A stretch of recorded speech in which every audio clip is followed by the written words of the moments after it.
Question আসছে তোমার আসলে কম্পিটিটরস কারা, কম্পিটিটরস, এটা হলো তোমার এখন কোশ্চেন। ঠিক আছে, তোমাকে ফার্স্ট অফ অল এটা থিঙ্ক করতে হবে। তুমি রাবিতে গেলে দেখবা যে কি সব স্টুডেন্টরা ওখানে এক্সাম দিচ্ছে, ইভেন তুমি তোমার চারপাশে তাকালেও দেখা পাবা।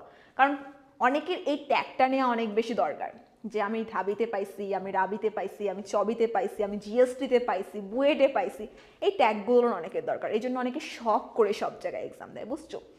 সো তোমার এখানে কম্পিটিটরস তারা না যারা অলরেডি মেডিকেলে পায়ে গেছে, যারা অলরেডি ডিউতে পায়ে গেছে, যারা অলরেডি বুয়েটে পায়ে গেছে, দে আর নট ইউর কম্পিটিটরস।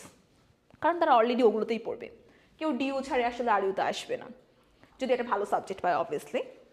কেউ মেডিকেল ছাড়ে আরিউতে আসবে না, কেউ বুয়েট ছাড়ে আরিউতে আসবে না। সো এই জিনিসগুলো তোমাকে মাথায় রাখতে হবে।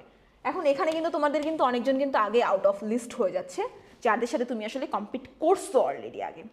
এখন আসি বাকিদের মধ্যে অনেকে এমনিতে এক্সাম দিতে আসছে, এরা অলরেডি প্রাইভেটে পড়বে কনফার্ম, যে এরা প্রাইভেটেই পড়বে, টাকা পয়সা আসছে বাপ মায়ের, বড় লোকের ছেলে মেয়ে, একটা আমি প্রাইভেটে পড়বো।